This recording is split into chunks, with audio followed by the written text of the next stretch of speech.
I want to be able to work less and make more money. This fitness coach is completely maxed out on time. He wants to scale his revenue, but trading hours for dollars has left him stuck. So would you say you want to talk time management? More like pricing option per month scale, 2-month scale. I heard you say like minimum 3 months is like kind of the go-to. So what the price of your package is? Correct. Without setting a strict minimum commitment and restructuring his rates, he will stay trapped in the scaling loop forever. So what I would start off at, if you're doing both workouts and nutrition? Yeah, I'll do workout and nutrition.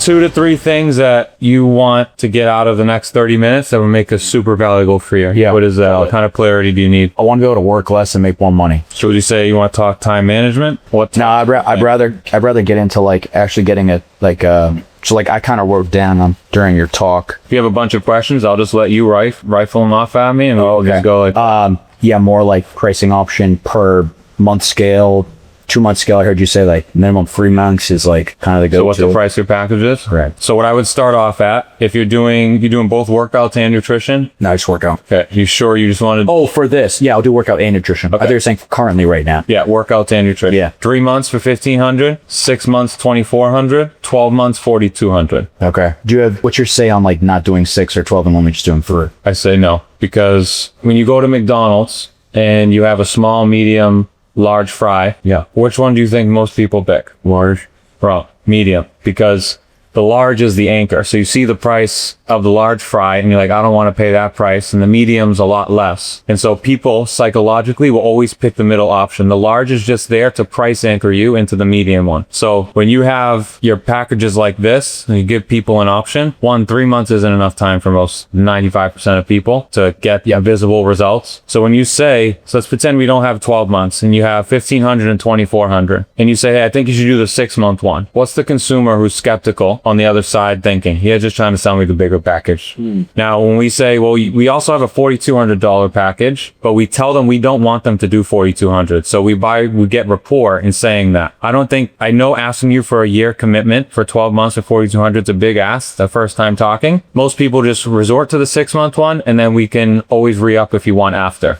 Now, the consumer's like, oh, he's not just trying to sell me his biggest package. I'm going to trust what he says. And this price at $4,200 makes $2,400 seem way less. Versus if you just have 15 and 24, it's almost double in their eyes. All right. So this will be easier to sell. You'll be able to get your clients way better results in 6 months. They'll be more bought in. If you do 3 months, you'll have very high churn if you don't have good retention. 3 months in, Janie leaves. 3 months in, John leaves. 3 months in, Stacy leaves. So you don't want to burn and churn business because then you're going to burn out and you have to start the month at 0. Versus if you have people long-term and you increase what we call the lifetime value of each client, you have more time to build rapport with this person, better results, more money that they'll give you in the long run. And that's just straight money up front, like 1 year, but that's like a one-time payment. One-time payment. Done. I'd say if you're good, 70% of the time you can get a one-time payment. It'll probably be 50-50, if not 60-40 payment plan. I don't like doing payment plans that aren't like through financing because then I take on all the risk. If you decide you want to close your card down or be a pain in the ass, the risk is on me to collect all the money and you don't get it up front. Whereas if you do like a buy now, pay later, like Affirm or Klarna, it's called. Yeah, I would make that. You should. Why? Because they take all the risk and you still get paid up front and it gives them a longer payment plan. So for example, if you break this down, this is $400 a month for 6 months. Yeah. A lot of people you speak to are going to say, ooh, I can't do that. Affirm will let this break out over 12 months or 36 months. If you break it over 12 months, it's only $200. If you break it over 36 months, it's like $50 a month? Yeah. No one cannot afford this. Someone that really wants your help, but it's really a money objection, this is a no-brainer. You wouldn't be able to do this without Affirm because you're not going to put them on a 3-year payment plan because they're going to default at some point in 3 years. Okay. So I'm interested. What is your limiting? Why did you say I wouldn't do that like that? My thing was more like how could I just keep someone just like on a monthly payment plan at like, why not like $1,000 a month? So like you just want month to month reoccurring. You can after, but not at $1,000 a month. So a month-to-month reoccurring thing needs to be after you provided them results. So you just joined my program. I helped you lose 20 pounds. You paid me $2,400 to help you lose 20 pounds in 6 months. Yeah. now you know me, you like me, you trust me, you love my program. And now I'm going to offer you, if you don't want to continue for another time frame, I can offer you a cheaper $200 a month group coaching, less check-ins, more hands-off, no custom program, $200 a month. You can continue for as long as you want. Yeah. So now if they stay for another 12 months, this client's now worth $4,800 versus if someone's only willing to do month to month and they drop off in month one because they don't see overnight success, you just only made $400. That's not worth it. So monthly reoccurring is on the back end. You don't want that as a front end offer for high ticket at least. Okay. Does that make sense or no? Yeah, no, it makes sense. What's the client? What's the specific clientele for something like this that you're seeing across the board? Are you seeing like? Is your worry that people won't pay this? I'm trying to think like, how could I just make more versus like charging less? Like, how can I charge more versus the else? How can you charge more than this? Yeah. It's all in your branding and marketing, right? So if you were Arnold Schwarzenegger and you have your niche with bodybuilders, they'd probably pay Arnold $2-3 a month, right? He has an amazing personal brand. So the bigger you get your brand, the better you get at sales, the more you can increase. So like I was showing you out there, Stephanie, and the more things you add on, the more niche you are. Blood work, hormone tests. She has such a strong brand. People will pay a premium to work with Stephanie because she is Stephanie. Okay. Right now, and no offense, you're just Cam. Right? So people aren't going to pay a premium until you get to that level of like, oh my God, I can't believe I'm talking to Cam. This is such an honor to be talking to Cam. Okay, no, right. And that just takes time. But you can increase this to $1,000 a month. So you can get to like where I'm at right now in my fitness program, $3,000 for 90 days, but I'm really good at sales. Yeah. So like I can think you're going to get way more objections at this price point. And this is kind of the ceiling for people that don't do the added blood work, hormone, DEXA scan stuff. That's just general workouts, nutrition, that kind of stuff. So unless you get really good at sales, handling objections, high ticket sales, you'd have a really hard time selling that. Yep. Okay. So it's just what I tell my students is every 5 sales, we evaluate. Is your close rate 50% or more? If so, we bump up your prices. If your close rate's below 50%, we're going to stay there until you're closing too many people. Yeah. Because there's a good and a bad. You don't want to close everybody that you get on a call with because that means you're not priced high enough. You also don't want everyone to tell you to kick rocks because then you're not valuable enough for the price that you set it at. Okay. What's the amount of clients then, like a recommended basis that you should have? Yeah, I guess if you're like just because how many clients do you have? 60. Yeah, but that takes up like all. I don't care to scale. What I have right now. If I wanted to scale, I would have needed an assistant coach 20 clients ago. Yeah. So what I tell, if you ask Marissa, you're going to start feeling the heat around 20, 25 clients. And so you have 2 options. Do you want to be a coach or do you want to be a business owner? 2 different things. Because if you have 25 clients that you have to manage, you don't have much time with any more clients to do marketing and sales and content and everything else. So all your time is being spent coaching. So at that point, around 20, 25, maybe 30K per month, you have to decide, do I want to hire assistant coaches to then help me? Or do I just want to rack on the many clients as I can and be a solopreneur? But your income will be capped. I don't want to say that, but you'll be spending most of your time coaching, which doesn't make you money. Yeah. So that's the general range, and everyone's different, but that's the range I'd say. Okay. And then I guess for where I'm in like a tough spot right now is that I train a lot of people. So it's cutting because I want to keep training people in person. I don't want to train as many, but I want to start doing this on the side to see if I can either make as much money that I just cut from taking clients away or working less hours, right? So, or to make more, obviously. So when I was in your shoes, what I did is we all have those clients that we love when they come in. Yeah. We have those clients that thank God they canceled today, right? How much do you charge per session? 25. Okay. So all your clients are paying this, or do you have any that aren't? I have 2 that are grandfathered at. How many clients do you have, roughly? 20 plus. Okay. So you're coaching all day long. Yeah. Like I'll be like 6 to 8 with like maybe an hour or 2 off. Okay, so immediately when you go home, your new prices are going to be $150 an hour. You're going to tell all 20 people $150 an hour. Okay, you're naturally going to have some people drop off that have kind of been on the fence. Yeah, you're not going to make a difference in income because what you lose for clients, you made up in this extra 25 an hour.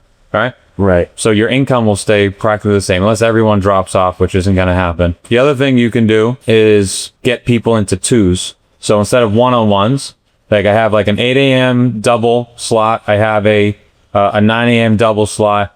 this session, if you want to stay this, we'll keep this at 125 an hour, but you're going to be with somebody. Yeah. So now your hour's worth 250 an hour. The last thing you can do is try to transition some people online. So how I did with hybrid is, if you join any of my online packages, I'll knock off 50% here.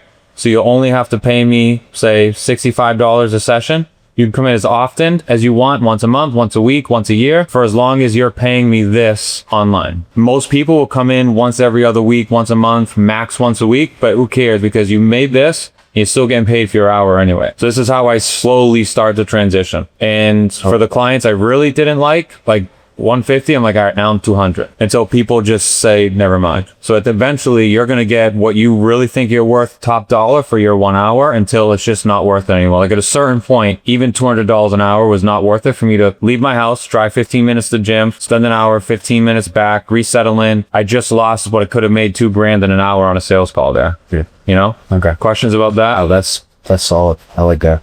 I kind of started doing the doubling, but not to the degree of where you're like saying like, okay, now the 125 is now my 250 an hour, but you still have to pay at this rate. Yeah. I haven't done that. It's more like I've like kept their rate, but I've added somebody in, and it's like, now their attention goes to a higher paying client, and it's like, it's inside just doing a workout that I have for them. Gotcha. Yeah. So this is how I did it. It worked. Didn't ruffle any feathers. The people who want to lead, no hard feelings. Right. It is what it is. Like, you're growing. His bills are getting higher. Inflation's getting there. Like, you gotta put food on your table, and everyone understands. Okay. Now, so what's like your directional advice for like all the stuff you were throwing out there? Loom, the Victor, Claude, all that. Like, is it just downloading and just like learning it? Is it like, I would literally have no idea. I don't even want a laptop. That's the first purchase you gotta make, is a laptop for sure. There's 1,000,001 YouTube videos on Claude and Loom. Victor is kind of low key because it's so new, and that's a little bit more advanced, but just play around with it. There are some videos on YouTube, but it's like you're just talking to a brain that knows everything, will answer every single one of your questions. We're like, hey, I am a personal trainer transitioning to online fitness coaching. Help me. What should I do? Research the market. Check YouTube videos. It'll transcribe every YouTube video, and it'll give you the information that people talk about most. Like, it knows everything like this. Yeah. And can give you direction and advice, and it's lights out advice. I guess that's so you just got to ask it questions and learn it. Yeah, okay. I got it. And that's with just all of them, or you're just saying in general, like you just go on Claude, you can do that. ChatGPT is like that. Loom is not like that. You have to go, it's pretty simple to use Loom. You'll learn like this in an hour. Bunch of videos on YouTube for that. The AI stuff, if it's the conversational AI, you can just ask it, how do I use you? What do I do? Here's what I want. How do you? Here's where I'm at, struggles, and it'll just start coming up with stuff. Okay. Got it. That 5 to 10 minute pitch for you that you talked about. VSL. That's getting sent to what, like to any first initial client that might want to sign up, or you're sending that to I'll explain it. Okay. So we have content goes out. Yeah. Okay. When content goes out, they raise their hand. Okay. When they raise their hand, we want to have a private DM with them. Okay. From the private DM, we book sales call. Okay. This is before the call happens. It's just them booking it. Yeah. Now in here, next is watch the VSL. So the video sales letter is meant to get somebody who doesn't really know you or your process to be informed before they speak to you. Because what you don't want is for them to show up to the call having known nothing, having no trust in you and what you do, don't know about your process, first time hearing. So what they're going to say, I don't make quick decisions. I need to sleep on it. And let me think about it. Versus if you lay out who you are, your story of your at your worst, how you got to right now your best, your system and why it's unique and your unique selling point. You show them 10 testimonials. They come to the call already warmed up. They know who you are. They know what you do. They're just going to ask you a few questions. So this is to almost pre-sell them and to have them come warmer to the call. And then you have your call in here. Now also, instead of the VSL, I call it a propaganda flow. Like I send a bunch of emails of things they're probably thinking, right? What if this is a scam? What if I lose money? What if I don't lose the weight? I'm too busy. All the objections you're going to hear, I kind of shift their identity in this propaganda flow. So that way they don't give me those objections, or I try not to let them give me those objections on the call. So this between when they book to when they show up, in my opinion, is whether or not how good that is how good you're going to close. Yeah. It's still saving so much time. Okay, cool. What's your block with doing it? I think the block is just like I'm in a consistency where, I do well. It's like I can do so much better. And it's probably just complacency, feeling good, but it's like, and then like that little bit of, I mean, it didn't even feel better the way you described, like kind of getting rid of, not like getting rid of cons, but like, hey, or, you know, this is kind of where I'm going. We can do this, or this. If not, no hard feelings.